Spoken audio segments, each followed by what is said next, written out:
আপনি কি জানেন বাংলার মাটিতে ইসলাম কিভাবে এসেছে? আজকের ভিডিওতে আমরা জানব বাংলায় ইসলামের আগমন, প্রসার ও এর পেছনের সেই অনন্য অধ্যায়, যা শুধু ধর্মীয় নয় বরং একটি সাংস্কৃতিক বিপ্লবের গল্প। চলুন ভিডিও শুরু করি। ভিডিও শুরু করার আগে আপনি যদি ইসলামিক ও ঐতিহাসিক ভিডিও দেখতে পছন্দ করেন তাহলে আমাদের চ্যানেলটি সাবস্ক্রাইব করে সাথে থাকতে পারেন। বাংলার ইতিহাসে ইসলামের আগমন একটি মোড় ঘোরানো অধ্যায়।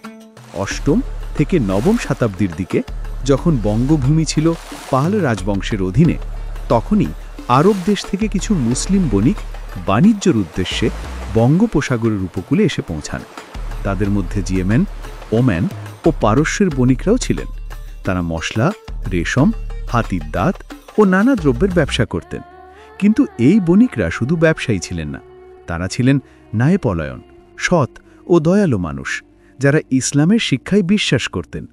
তাদের দৈনন্দিন আচরণ, সততা ও মানুষের প্রতি ভালোবাসা স্থানীয় জনগণের মনে গভীর প্রভাব ফেলেছিল। ফলে বাংলার মানুষ প্রথম ইসলামের সঙ্গে পরিচিত হয় এই বণিকদের আচরণের মাধ্যমে, কোনো তলোয়ার বা যুদ্ধ নয়, বরং সততার আলো দিয়ে।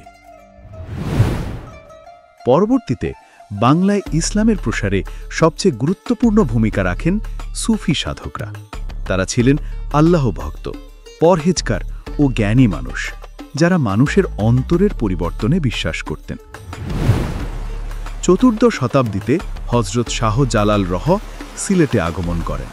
তিনি ইয়েমেন থেকে দীর্ঘ পথ পাড়ি দিয়ে আসেন ইসলামের দাওয়াত পৌঁছাতে। সিলেটের গৌড় শাসকের হাতে এক মুসলিম নিহত হওয়ার ঘটনায় তিনি সেখানকার মানুষের আত্মিক মুক্তির জন্য কাজ শুরু করেন। তার জ্ঞান, ত্যাগ ও মানবিকতার আকৃষ্ট হয়ে হাজার হাজার মানুষ ইসলাম গ্রহণ করেন। আজও শাহজালালের মাজার সিলেটের ইসলামী সংস্কৃতির প্রাণকেন্দ্র। একইভাবে দক্ষিণ বাংলায় ইসলামের প্রসারে বিশেষ ভূমিকা রাখেন হযরত খান জাহান আলী রহ। তিনি খুলনা ও বাগেরহাট অঞ্চলে আসেন এবং সেখানে মসজিদ, মাদ্রাসা ও পুকুর খনন সহ অসংখ্য উন্নয়নমূলক কাজ করেন। তার নির্মিত ৬০ গম্বুজ মসজিদ আজও বাংলাদেশের অন্যতম ঐতিহাসিক নিদর্শন। খান জাহান আলী শুধু একজন ধর্মপ্রচারক নন, তিনি ছিলেন একজন সমাজসেবক ও মানবতাবাদী নেতা। অন্যদিকে শাহজালালের ভ্রাতুষ্পুত্র হযরত শাহ পারান রহ সিলেট অঞ্চলে ইসলাম প্রচারে বিশেষ অবদান রাখেন। তার ধ্যান, জিকির ও সমাজ কল্যাণমূলক কাজের মাধ্যমে ইসলাম আরও গভীরভাবে প্রতিষ্ঠিত হয় বাংলার হৃদয়ে। বাংলার মানুষ ছিল কৃষি নির্ভর, সহজ সরল ও মরুমি চেতনায় ভরপুর। সুফি সাধকরা ইসলামের মূল মর্ম, প্রেম, দয়া, ন্যায় ও মানবতার শিক্ষা এমনভাবে প্রচার করেন যা বাংলার লোকজ সংস্কৃতির সঙ্গে সুন্দরভাবে মিশে যায়। তারা কেবল ধর্ম প্রচার করেননি, বরং গ্রামের মানুষকে শিক্ষা, স্বাস্থ্য ও সামাজিক ন্যায়ের দিকেও উদ্বুদ্ধ করেছেন।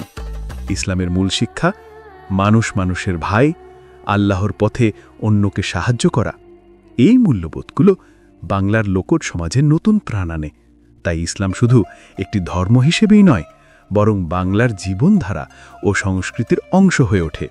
সুফি দরবার, মসজিদ ও ওখরা অর্থাৎ খানকার আশপাশে গড়ে ওঠে শিক্ষা ও দাওয়াতের কেন্দ্র। সুলতানি আমলে ইসলামের বিকাশ। ত্রয়োদশ শতাব্দীতে দিল্লি সালতানাতের মুসলিম শাসনের প্রভাব বাংলায় পৌঁছায়। ইখতিয়ার উদ্দিন মোহাম্মদ বখতিয়ার খিলজি ১২০৪ সালে নালন্দা ও বিহার দখল করে বাংলায় মুসলিম শাসনের সূচনা করেন। যদিও তার আগমন যুদ্ধ মাধ্যমে হয়েছিল, তবু পরবর্তীকালে বাংলায় যে ইসলাম প্রতিষ্ঠিত হয় তা শাসন নয়, বরং প্রশাসন ও শিক্ষার মাধ্যমে বিস্তৃত হয়। সুলতান নাসির উদ্দিন মাহমুদ শাহ, গিয়াসউদ্দিন আজম শাহ প্রমুখ মুসলিম শাসকরা শিক্ষা, মসজিদ ও ধর্মীয় প্রতিষ্ঠান স্থাপন করেন। এর মাধ্যমে ইসলামের সামাজিক ও সাংস্কৃতিক ভিত্তি দৃঢ় হয়। বাংলার মুদ্রা, সাহিত্য ও স্থাপত্যেও ইসলামের ছাপ স্পষ্ট হয়ে ওঠে। মুঘল যুগে ইসলাম আরও ব্যাপকভাবে ছড়িয়ে পড়ে। মুঘল আমলে মুসলিম স্থাপত্য, প্রশাসনিক নীতি ও সংস্কৃতির সমন্বয়ে বাংলার মুসলমান সমাজকে শক্তিশালী করে তোলে।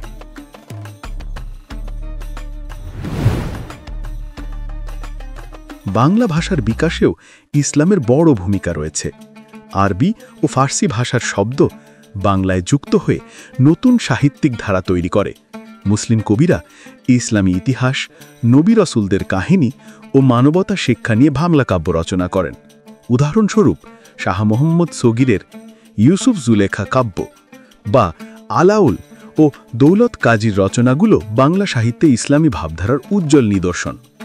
এছাড়া ইসলামী উৎসব যেমন ঈদ, মিলাদুন্নবী, আশুরা এগুলো ধীরে ধীরে বাংলার সংস্কৃতির অবিচ্ছেদ্য অংশ হয়ে ওঠে।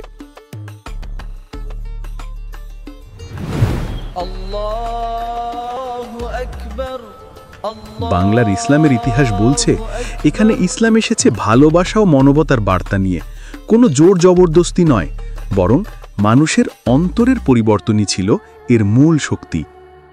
সুফি সাধকরা শিখিয়েছেন ইসলাম মানে শুধু নামাজ বা রোজা নয়, বরং মানবপ্রেম ও সমাজ কল্যাণ। তাই বাংলার ইসলাম সর্বদা সহনশীল, মুক্তচিন্তার এবং সমন্বয়ের প্রতীক হয়ে থেকেছে। আজও বাংলাদেশের প্রত্যন্ত অঞ্চলে সেই সুফি ঐতিহ্যের প্রভাব দেখা যায়। দরবারে মানত, মিলাদ মাহফিল ও সামাজিক ঐক্য এগুলো সবই সেই ঐতিহাসিক ইসলামী সংস্কৃতির ধারাবাহিকতা।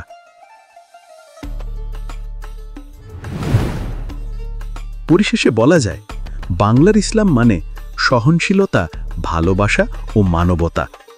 ইতিহাস জানলে বুঝবেন এই মাটিতে ইসলাম এসেছিল মানুষের কল্যাণের জন্য, ক্ষমতার নয়। ইসলামের এই গল্প আমাদের শেখায় যে সত্য ধর্ম কখনো তলোয়ারে নয়, বরং হৃদয়ে জন্ম নেয়। এই ইতিহাস আমাদের স্মরণ করিয়ে দেয় যে যত বিভাজনই আসুক, মানবতার আলোয় সত্য ইসলাম বিকশিত হয়।